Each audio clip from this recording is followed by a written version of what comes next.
Buat kalian yang mau mensupport channel ini dengan donasi, atau emang sekedar mau beli mimin kopi, kalian bisa pilih antara Super Thanks atau Saweria.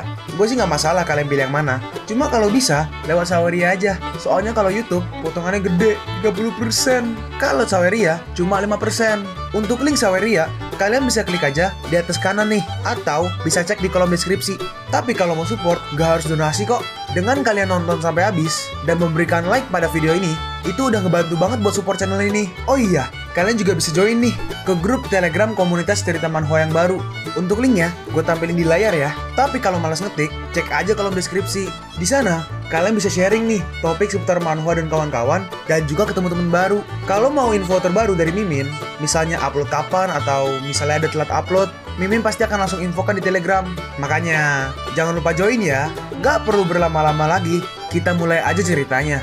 Halo guys, Habib di sini. Dan sebelum mulai ceritanya, gue mau ngumumin nih kalau Mimin sekarang ngadain giveaway. Mimin mau giveaway satu buah HP baru saat nanti udah menyentuh 50.000 subscriber. Untuk ikut atau berpartisipasi ada beberapa syaratnya nih, tapi simple banget. Syarat dan ketentuannya kalian bisa lihat nih di Instagram Mimin. Instagram Mimin tuh nih, Mimin tulis nih HP Sabik 12, atau kalian bisa lihat aja nih di link di deskripsi, udah Mimin cantumin di bawah. Di Instagram Mimin itu ada postingan dengan logo cerita manhwa. Nah, di sana kalian bisa lihat tuh syarat dan ketentuannya. Gak susah kok, syaratnya simple banget. Gak pakai ribet, gak pakai susah. 2 menit selesai. Pemenangnya akan Mimin umumin saat udah menyentuh 50.000 subscriber. Tunggu apa lagi? Makanya yuk buruan subscribe biar cepet-cepet giveaway-nya. Nanti bakal ada giveaway terus kok, tenang aja. Oke, segitu aja. Kita lanjut ke ceritanya. Changi berkata, bawa kembali orang-orangmu. Wang Lu merespon, baik master. Terus ditarik bawahannya si Tuan Muda Chen. Bawahannya bertanya, hei, apa yang kau lakukan? Tuan Muda Chen masih di sana. Dan tiba-tiba Changi, tidak kusangka kau menyembunyikan sesuatu. Dia mengeluarkan sebuah pistol. Tapi bisakah martial art sampahmu itu menahan peluruku? Dalam hati Changi, sial, aku terlalu banyak menggunakan Chi untuk membantu pemulihan Tetua Xia. Aku takut aku gak bisa menggunakan metode raja lagi. Hei, kenapa kau diam? Bukankah kau baru aja bertarung? Dan di sini Yu Yao mengambil sebuah botol wine yang ada di meja nih, salah satunya. Sekarang kau gak ingin bicara. Terus dengan cepat Yu Yao maju dan langsung menghantamnya ke kepala dari si tua muda. Aduh, Changi, ayo kabur. Kalian pasangan sampah. Malam ini kalian tidak akan bisa meninggalkan tempat ini. Lalu si tua muda langsung dihantam ke tembok. Aduh, sakit. Kau pikir kau siapa? Buat kami tidak bisa meninggalkan tempat ini. Aku mau ibu. Changi membalas, kau jabingan. Aku adalah yang dibully oleh kau di sini. Kenapa kau pura-pura jadi korban? Terus akhirnya ada orang datang. Tiba-tiba, siapa yang berani mengganggu bisnisku? Ayah. Dan ternyata itu adalah ayah dari si tua muda Chen. Ayah, cepat tolong aku. Jangan biarkan pasangan sampah ini pergi. Ayahnya berkata, jabingan ini beraninya menyentuh anakku. Cari mati. Terus tiba-tiba ada yang muncul nih guys dan menggenggam kepalanya. Dia berkata, dan ternyata itu si Wukang, anak buah dari si Pak Tua Patriark Xia, Tetua Xia. Wukang berkata, aku bilang untuk mencari seseorang. Apa yang kau lakukan di sini? Tuan Wu, itu anakku. Tuan Muda Chen berkata, Changi, sekarang kau moka. Tuan Wu dan ayahku ada di sini. Kau masih berani menyentuhku? Yo, Xiaowu, kau sangat terlambat. Hah? Xiaowu? Apakah kehilangan otakmu? Apa kau tahu siapa itu Tuan Wu? Dan di sini Wukang ngelihat Changi. Tuan Chang, maafkan aku terlambat Tuan Chang. Tetua Xia nggak bisa menemukan detailnya. Jadi dia menyuruhku untuk mencari Anda. Dan mendengar itu mereka kaget. Dalam hati ayahnya Tuan Chen, Tuan Muda Chen, tetua keluarga Xia. Apa latar belakang bocah ini? Changi berkata, lihat, aku membawa barangnya. Hanya saja ini aku mendapat sedikit masalah. Wukang merespon, gak masalah Tuan Chang, aku akan menyelesaikan masalah ini sekarang. Dalam hati bapaknya, ayahnya si Tuan Muda Chen, sial, anakku memprovokasi bocah ini. Ayahnya Tuan Muda Chen berkata, Tuan Chang, ini adalah kesalahanku, tidak mendidik anakku dengan benar. Bisakah aku meminta maaf untuk anakku? Changi membalas, maaf, dia ingin menyerang pacarku, dan kau ingin minta maaf. Ayah, jangan dengarkan sampah miskin ini, dia menjebakku. Cepat, panggil yang lainnya dan berikan pelajaran pada bocah ini, maka tidak akan terjadi apa-apa. Terus tiba-tiba si Tuan Muda Chen ditampar sama ayahnya. Diamlah, kau pikir aku gak tahu apa yang kau lakukan setiap hari? Itu semua membuatku jijik. Dan akhirnya dia pun akhirnya diam. Tuan Chang, aku sudah memberikan hukuman pada anakku, Tolong biarkan dia hidup, apapun akan aku lakukan. Oke, kalau itu adalah apa yang kau katakan. Wukong berkata, Bos Cheng, lebih baik kau bersihkan kekacauan yang dibuat anakmu. Apa kau mengerti? Bos Cheng merespon, sangat mengerti, Tuan Chang dan Tuan Wu, saya jamin dia tidak akan mengganggu lagi. Wukong berkata, Tuan Chang, Anda membiarkan dia pergi hanya dengan satu pukulan. Bukankah itu hukuman yang murah untuknya? Pukulan itu cukup untuk menghancurkan meridiannya.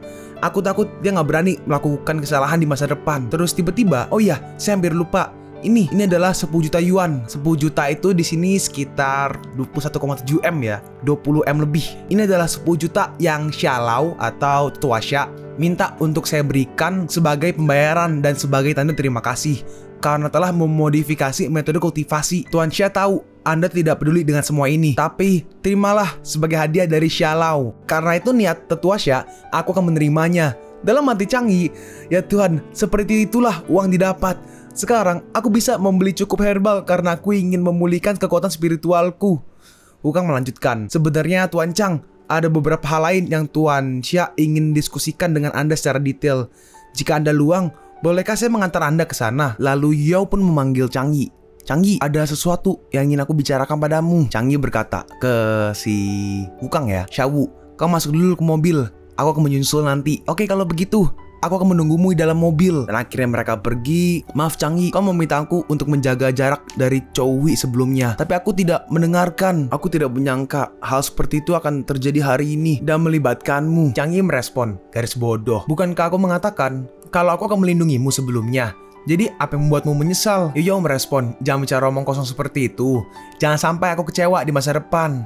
Tiba-tiba, berhenti Changi, kau telah banyak berubah akhir-akhir ini. Dan aku tahu kau memiliki rahasiamu sendiri, tapi gak peduli apapun. Berjanjilah padaku kalau kau akan selalu menjaga dirimu tetap aman. Jika sesuatu yang buruk terjadi padamu, maka aku tidak akan bisa menahan rasa sakit itu. Changi berkata, Yuyao, aku berjanji aku akan menjaga diriku dengan aman dan selalu akan melindungimu. Oke, dan akhirnya Changi pun pergi. Dalam hati Yuyao, mungkin dia akan benar-benar memenuhi sumpahnya. Terus tiba-tiba, Yuyao, aku nggak menyangka akan bertemu denganmu di sini. Apa kau ingin aku mengantarmu ke suatu tempat? Yuyao, mari ku antarkan kamu ke rumahmu. Kita bisa bicara di jalan. Tapi di sini, Yuyao tidak memperdulikannya. Dalam hati Yuyao, mereka nggak pernah berhenti datang. Nggak perlu repot-repot. Kita tidak punya hal untuk dibicarakan. Si Chao merespon, jangan dingin seperti ini. Bibi dan paman memberitahukan kita untuk jadi teman. Jadi, ketika kita menikah di masa depan, tapi tiba-tiba tangannya si cowok langsung ditahan sama si Yuyao. Yuyao berkata, Chao Cinceng. Namanya Chao Cinceng. Gue panggil Chao Cin aja kali ya. Chao Cin, biar ku peringatkan padamu, aku punya pacar. Aku akan menolak pernikahan yang diatur oleh keluarga kita.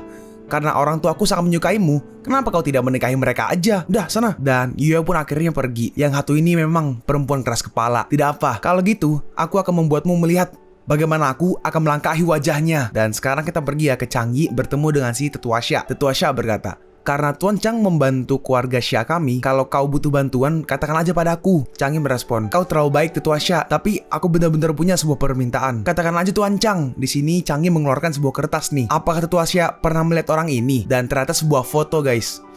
Mungkin sekali atau dua kali. Dia adalah Yanqing, generasi kedua dari keluarga kaya. Yanqing. Changi berkata, kalau gitu, ini benar-benar sebuah masalah. Tetua Xia bertanya, apa Tuan Chang punya masalah dengan orang ini? Iya, orang ini adalah orang yang membuat ayahku cacat, yang hampir membuatku bunuh diri. Aku tidak sadar sebelumnya, tapi sekarang aku ingat. Kenapa generasi kedua kota Yanqing menyebabkan masalah? Tetua Xia bertanya, jadi Tuan Chang, pikiranmu, aku pikir ada banyak rahasia. Bisakah aku meminta Tetua Xia untuk menginvestigasi latar belakang orang ini? Tenang aja Tuan Chang, aku akan segera mengirim orang untuk menginvestigasikan masalah ini dengan jelas. Changi merespon, itu bagus. Maaf merepotkanmu Tetua Xia. Tetua Xia merespon, tidak apa-apa. Masalah Tuan Chang adalah masalah keluarga Xia juga. Dan sekarang kita pergi nih ke aula martial art Hongyi. Di sini ada si Pirang. Sini guys, gue lupa namanya. Cuma yang di awal-awal itu loh, yang bertiga ngelawan Changi itu. Tolong lihat apa yang Changi lakukan padaku. Meskipun lukanya ada pada wajahku, tapi ini melukai kehormatan kakak. Changi, sampah gak berguna itu. Iya benar, aku gak tahu dari mana orang itu belajar martial art. Tapi saat kami bertiga mencoba untuk mengalahkan dia, kami dikalahkan satu sisi. Maksudnya dibantai ya. Menarik. Karena tua muda ini tidak punya teman latihan, ayo pergi, mari lihat orang ini. Sekarang kita lompat nih ke keesokan harinya. Canggi lagi jalan, tiba-tiba ada yang manggil. Canggi, tunggu. Oh, Chu Hao? Oke, orang baru ini namanya Chu Hao. Chu Hao. Ada apa? Chu Hao menjawab. Kau harus kabur, Li Qiang. Li Qiang mengirim Cao Qihang untuk membalasmu. Cao Qihang. Iya, itu aku. Nama tua muda ini adalah Cao Qihang. Nah, di sini dikerumunin cewek-cewek ya. Ya Tuhan, itu benar-benar senior Cao Qihang. Dia sangat keren dan kuat. Iya, seperti yang diharapkan dari pria yang berhasil mencapai final kejuaraan bela diri nasional. Cao Qihang berkata, aku mendengar kalau kau adalah lawan yang cukup kuat. Bagaimana kalau kita bertukar 1 atau 2 langkah? Canggi membalas, gak tertarik. Hei, kau mau pergi? Kau mau kemana? Beraninya kau? Dalam menghadapi kekuatan absolut, berani menunjukkan punggungmu. Dan dia pun dengan cepat, si Cao Qihang menyerang ke arah Canggi. Dan di sini Canggi dengan cepat langsung berbalik dan langsung menahan serangannya. Ini seni kuno periode Ming Qin. Ini belum berakhir. Terima ini. Diserang lagi. Dan kali ini Canggi terempas sampai ke gedung. Dan terjadi dampak yang lumayan besar. Cao Qihang berkata, lain kali kalau kau mengalahkan anjing seseorang, lebih baik kau cari tahu dulu siapa tuannya. Dah, sekarang pergilah. Dan di sini, tapi Canggi masih nggak apa-apa ya. Dalam hati Canggi, dia benar-benar marah sebelum basis kultivasi disebutkan. Sepertinya harus menggunakan itu. Dalam hati Cao Qihang, ada begitu banyak orang yang melihat di sini. Jika tubuh Kaisar Fana terungkap, aku khawatir akan ada masalah yang tidak ada habisnya. Sinar matahari ini. Terus Canggi maju. Hei, dalam hati Cao Qihang, dia menerima pukulan telak dari tinju Hong Yiku. Namun dia masih berdiri dan menyeringai, seolah-olah dia baik-baik aja. Sungguh jabingan gila. Selamat, kau telah berhasil untuk membuatku kesal. Lalu di sini Canggi maju, lompat. Canggi berkata, bukankah kau hanya mengatakan omong kosong tentang kekuatan absolut? Dan terlihat ya di belakangnya Canggi ada Canggi juga tuh, tapi gede banget. Dan Canggi pun menyerang ke arah Cao Qihang. Dan ini adalah transformasi Qi. Dia menyerang ke arah Cao Qihang terus-menerus. Tapi dengan cepat Qihang berhasil terus menghindarinya. Qihang berhasil menghindari serangan dari Canggi. Tapi Canggi langsung maju menyerang ke arah Cao Qihang. Sangat cepat dan Cao Qihang menerima pukulan dari Canggi. Dan di sini mau terhempas, tapi tangan dari Qihang langsung ditarik sama Canggi. Terus langsung ditendang perutnya. Apanya ini yang kau punya? Dan dia pun langsung terhempas jauh. Dan dia pun langsung tumbang. Hei, apa yang baru aja terjadi? Itu senior Cao Qihang. Ini final kompetisi bela diri nasional dikalahkan seperti itu. Gak mungkin. Iya, luar biasa. Sayangnya, seni bela diri kuno yang sebenarnya tidak ada lagi di dunia ini. Sungguh mengecewakan. Bukankah kau baru aja melihat bagaimana dia dipukuli sampai habis? Kau harus menjaga mulutmu jika kau tidak ingin berakhir seperti dia. Baik, di sini Canggi menelpon seseorang. Hey, Yuyao, ada apa? Yuyao berkata, orang tuaku mengetahui tentang hubungan kita. Mereka ingin melihatmu di pesta ulang tahun dalam beberapa hari. Aku harus bertemu orang tuamu. Dan akhirnya di sini ada yang manggil Canggi ini. Tuan Chang, akhirnya aku menemukan Anda. Dan itu ternyata adalah si Wukang. Tolong masuk Tuan Chang. Canggi berkata, apa yang terjadi? Aku yang datang untuk mengambil bahan obat tempe kultivasi yang aku minta dari Tetua Xia. Wukang menjawab, Tetua Xia mendapatkan masalah berat ini. Tuan Xia mendapatkan masalah berat saat ini. Canggi merespon, masalah? Siapa yang berani membuat masalah pada keluarga Xia di kota Lingnan ini? Iya, beberapa keluarga utara menantang Tetua Xia dan mempertaruhkan seluruh aset keluarga mereka. Aku nggak tahu trik apa yang mereka sembunyikan. Sekarang Tetua Xia mempertaruhkan seluruh aset keluarga. Menarik. Dan akhirnya mereka pun masuk. Tuan Chang, di sini tiba-tiba jebum terjadi sebuah ledakan di mana di sebuah arena lagi ada yang bertarung nih. Harusnya Tetua Xia. Tetua Xia, makan ini. Nah, ini adalah lawan dari Tetua Xia ya. Dia menggunakan skill Water Blade Dragon Slayer. Kalau kau nggak bisa menahannya, menyerah aja. Itu bukan hal yang memalukan. Kau pikir kau bisa mengalahkan keluarga Xia? Teruslah bermimpi. Ya udah, kalau begitu aku tidak akan menunjukkan ampun. Dan dia pun akhirnya maju. Mereka berdua bertarung. Tetua Xia berhasil menahannya nih. Dalam hati Canggi, aku merasa ada sesuatu yang salah di sini. Dia melihat ke pedang dari si orang tua tuh. Ini bukan Qi miliknya. Canggi nyari-nyari, lihat-lihat dan ternyata ada seseorang misterius nih yang seperti mengeluarkan kekuatan. Gak heran, itulah kenapa mereka percaya diri untuk mempertaruhkan seluruh aset keluarga mereka. Tapi untukku, ini hanyalah permainan anak-anak. Hehehe, tanda raja bisa membuat Chi menjadi senjata apapun. Ketika aku mengambil kabut hitamku, gak ada cara bagimu untuk memberikan dia Chi. Nah, di sini Changi mengeluarkan serangga penyerap. Pergilah dan serap seluruh Chi itu. Dan serangganya maju dan mulai menyerap. Hey, lihat itu, kabut hitam diserap oleh serangga itu. Ya, itu benar, apa yang terjadi? Dalam hati orang misterius ini, itu bukan serangga biasa, itu dikendalikan. Apa ada ahli di sini? Hah, itu dia. Dan orang yang dilawan oleh Tetuasya juga lihat ke atas, kabutnya mulai menghilang. Ini gak heran, Chi yang ditransfer tiba-tiba menghilang. Dan kali ini, orang yang misterius, dia counter attack nih. Trik kecil. Dia mengeluarkan sebuah skill di sini berbentuk naga atau burung lebih tepatnya. Dalam hati Changi, sial, aku merasa aku pernah melihat ini sebelumnya. Dalam hati si orang misterius, gak peduli trik apapun yang kau lakukan, kau tidak akan bisa kabur dari telapak tangan Dewa Agung Erlang. Dan dengan cepat, di sini elangnya langsung memakan serangga milik dari Changi.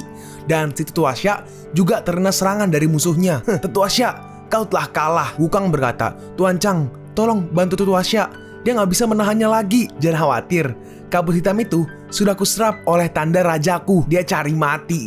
Dan ternyata di sini serangganya, walaupun sudah dimakan, serangganya masih ada tuh guys, gak mati. Dan akhirnya, oh tidak, elang hitam akan meledak. Tapi jelas-jelas serangga itu diserap oleh elangku. Dan akhirnya terjadi sebuah ledakan. Dan elangnya pun akhirnya meledak. Dan tiba-tiba Tetuasya mendapatkan kekuatan. Hah? Sialan, apa yang terjadi? Ini, Chi ini adalah, Wukong berkata, Tetuasya, itu adalah Chi yang diberikan Tuan Chang padamu setelah menyerap kabut hitam dari keluarga utara. Keluarga utara menggunakan trik licik untuk meminjam Chi. Oh, gak heran hantu tua itu jadi begitu kuat. Sekarang, aku punya Chi Tuan Chang. Hantu tua, berikan hidupmu padaku. Dan tanpa ragu-ragu, Tetuasya pun langsung bersiap-siap untuk maju. Tunggu, Xiao Kuoxiong, aku punya nyawa cucumu di tanganku. Dan di sini kelihatan ya, cucu dari si Tetuasya ditahan oleh dua bodyguard botak.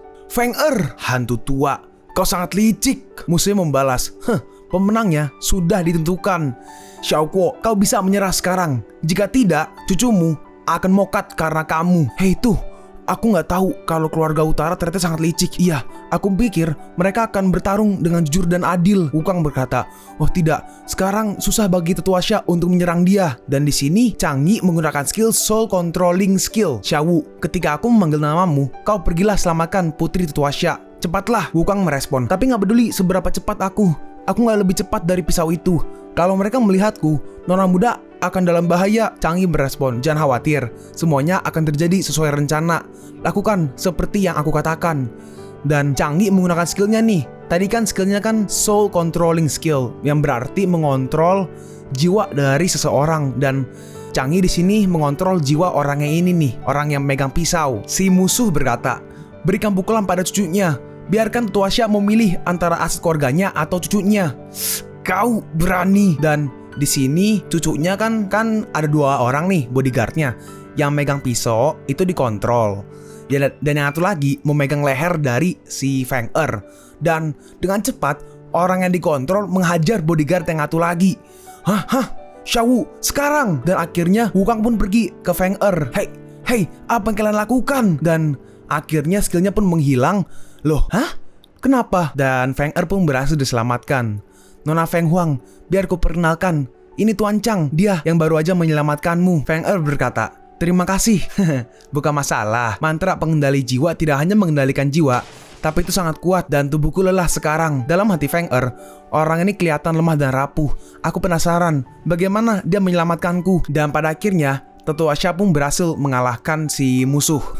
Hantu tua, apa kau punya sesuatu untuk dikatakan lagi? Kau berani menyentuh cucuku, Kakak Xia, aku menyerah. Aku akan memberikan seluruh aset keluargaku. Karena kita kenal satu sama lain sejak lama. Ampuni hidupku. Diam. Tetuasya pun menyerangnya. Tapi ternyata cuma kayak tangannya kayak apa? Ditusuk pakai paku doang gitu. Ini adalah peringatan. Kalau kau berani menyentuh cucuku lagi, aku akan mengambil nyawa tidak berhargamu. Kalian pun sampai di penghujung video ini. Kalian mau tahu lanjutan chapter ini? Atau manhwa menarik lainnya? Makanya, jangan lupa subscribe biar kalian gak ketinggalan kalau gue upload video baru. Jangan lupa like, komen, dan share ke teman-teman kalian supaya channel ini bisa lebih berkembang ke depannya. Segitu dulu dari video cerita manhwa. Gua Sabik undur diri. See you on the next video. Zaijian!